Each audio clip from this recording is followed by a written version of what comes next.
People 24 pour le tribunal de la télé, votre nouveau rendez-vous du lundi au vendredi sur la chaîne People 24. C'est le rendez-vous des téléspectateurs, hein, comme toutes ces personnes qui sont ici, que j'applaudis bien fort, et qui ont pris la peine d'aller tout simplement du côté du site internet de la chaîne à l'adresse www.people24.tv, rubrique casting. Vous souhaitez débattre de l'actualité de la télévision ou d'un fait qui vous a marqué dans les médias, eh bien vous vous inscrivez à d'autres émissions et vous venez ici, vous serez chroniqueur d'un jour pour parler bien de ce qui vous a interpellé. Juste avant la pub, je vous avais indiqué que Vincent avait quelque chose à nous dire, et précisément Vincent voulait nous parler d'une personne de 79 ans qui vient de signer un CDI. Et oui.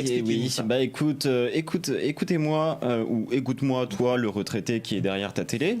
Si t'en as marre de garder tes petits enfants ou si t'en as marre de voyager, eh ben fais comme Jacqueline Dervaux, signe un CDI à l'âge de 79 ans, peut-être à Concarneau dans le Finistère si tu le souhaites, pour faire des petites crêpes, pour t'agiter, pour faire coucou aux clients, mange ma crêpe. Voilà, je trouve ça très touchant et j'aime beaucoup cette idée. Alors attendez, parce qu'il faut bien expliquer aux téléspectateurs de quoi il s'agit. Là, alors il s'agit donc d'un reportage CNews qui a été tourné début octobre sur cette personne de 79 ans qui a signé ce CDI dont je vous parlais. C'est le patron qui a décidé de faire ça. Pourquoi ? Parce qu'au moins il sait qu'avec cette personne, il pourra la garder longtemps, alors que ça arrive que dans le milieu de la crêperie, les gens tournent au niveau des saisons et que lui il voulait quelqu'un de fixe pendant toute une année, de stable exactement. Et donc du coup Jacqueline, elle s'ennuie pour sa retraite et elle a toujours travaillé, donc elle a décidé de jouer le jeu, de signer ce CDI et dans le Finistère d'ailleurs. Et je vous propose d'ailleurs de regarder ces images CNews. C'est parti. Jacqueline Dervaux vient de signer son CDI. 79 ans, auparavant secrétaire de direction, puis gérante d'une entreprise de transport. Elle avait aussi tenu une société de torréfaction. Pourquoi vous êtes là, vous, Jacqueline ? Parce que j'aime le travail, voilà, tout simplement. À 79 ans, on n'a pas envie d'être en retraite ? Non, c'est la retraite, c'est un pied dans la tombe et je ne veux pas du tout... j'aime travailler, voilà.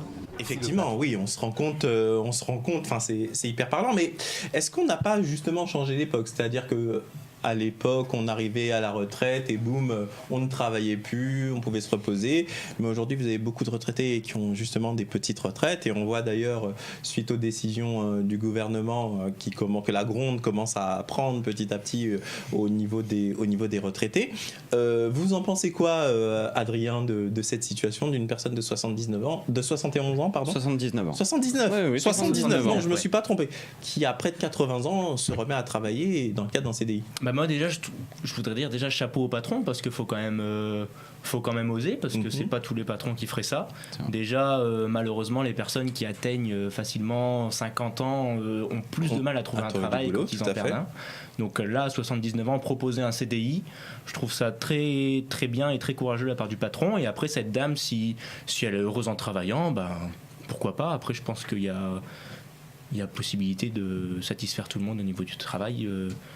Là, en l'occurrence, c'est forcément son choix aussi, puisqu'elle a décidé de reprendre le travail. Mais moi, ce que je voudrais savoir, c'est pour ça que je vais vous interroger, vous, chers amis téléspectateurs, c'est est-ce que ça ne dit pas quelque chose de la société du type soit à la retraite, elle s'ennuie totalement, soit tout simplement il y a des petites retraites qui font qu'elle n'a pas assez de subsistance. D'ailleurs, ce sera intéressant d'avoir le point de vue de cette personne. Vous pensez quoi de cette affaire, Mélina ? Moi, je trouve ça assez surprenant déjà qu'à 79 ans, on soit à la recherche d'un travail. Parce que pour moi, cet âge, je dois être tranquillement chez toi, en train de voyager, en train de t'occuper, enfin, je le sais pas, mais pas aller travailler, quoi. Donc après, si effectivement c'est un choix parce qu'elle s'ennuie, effectivement, donc elle a envie de s'occuper un peu, mais si c'est pour une question d'argent, je trouve ça assez dommage qu'à son âge, elle soit obligée d'aller travailler pour...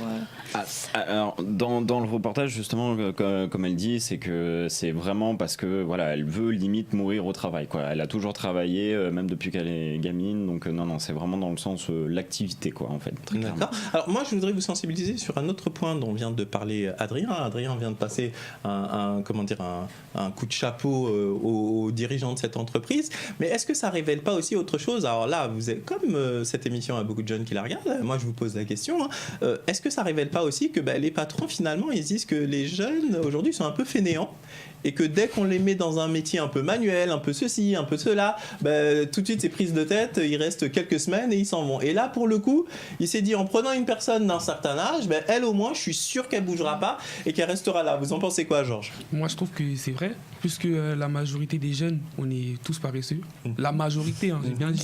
Il y a certaines personnes qui se battent, ils cherchent du travail aussi, mais il a démontré qu'il n'y a pas d'âge aussi pour travailler. Que tu aies 79 ans, que tu aies 70 ans, tu peux travailler. Donc, si tu as la possibilité, la capacité, fonce. D'accord. Et vous, Victoria, est-ce que vous pensez que les jeunes d'aujourd'hui sont fainéants au travail, justement?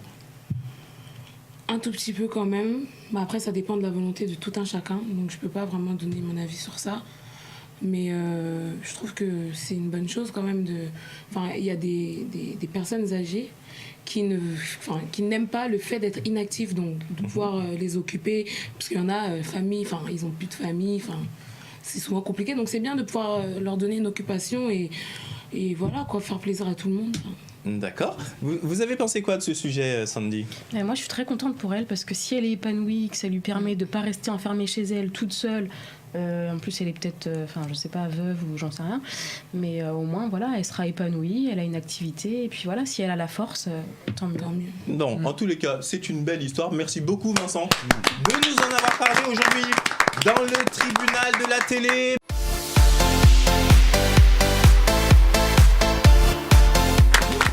Dans le tribunal de la télé. Alors vous avez vu, dans le tribunal de la télé, on parle vraiment de tout. Tout à l'heure, on a évoqué effectivement l'évasion de Redouane Faïd, le reportage qui était passé sur BFM TV, dont nous a parlé Mélina il y a un instant. De là, on est parti, on a évoqué l'univers carcéral. C'était pas du tout prévu, mais c'est ça que j'aime bien dans cette émission, c'est que les téléspectateurs, vous nous permettez en tous les cas de parler de tout. Et je vous en remercie. Immédiatement, c'est notre ami Vincent Roncelli qu'on applaudit bien fort. Alors Vincent, de quoi voulez-nous parler à présent? Eh bien écoutez Kevin, je vais vous parler d'une émission qui est passée début octobre, qui s'appelle On a la solution, diffusée sur France 3, qui parlait des survoltés d'Aubé, qui se trouve dans le Gard. Donc qu'est-ce que c'est? En fait c'est une commune qui a décidé de partir vers le volcaïque, excusez-moi. Photovoltaïque. Oui, désolé. À la place du gaz de schiste, donc clairement c'était un refus par rapport à la politique. Ils ont proposé ce projet en fait à la commune qui a accepté de le mettre en place. Donc ce sont que des citoyens. Ils ont voulu mettre ça pour un respect de l'environnement, tout simplement. C'est-à-dire que c'est une commune. C'est toute la commune, mais voilà, qu'est-ce qui s'est passé? Ils ont fait un référendum. C'était une association. C'est une association de citoyens qui était contre le gaz de schiste, qui a voulu mettre en place cette solution pour l'environnement et même pour eux. Donc du coup, ils se sont investis dans ce projet-là. Et du coup, je vous propose de regarder ces images de France 3 Occitanie qui va tout vous expliquer. Ils sont une cinquantaine à avoir déjà investi dans ce projet soutenu par la région. C'est ici, sur une ancienne décharge, que ce parc de 1000 panneaux doit voir le jour. Les capteurs eux-mêmes vont représenter une surface couverte de l'ordre de 1500 m². Le terrain est loué par la mairie, 600 € à l'année. L'argent récolté ira au remboursement des investisseurs et au financement de projets solidaires. L'électricité produite sera revendue à la coopérative Enercop. Donc c'est plutôt un beau projet puisque pour une fois c'est une commune qui se lance dans ce projet environnemental. Donc c'est plutôt un bon coup de pouce puisque vous savez le gaz de schiste on en parle de plus en plus. Donc on pense que dans pas longtemps ça va peut-être pas tarder à arriver. Bon, pour le moment, c'est pas le cas. Il n'y a pas eu forcément beaucoup d'autorisation.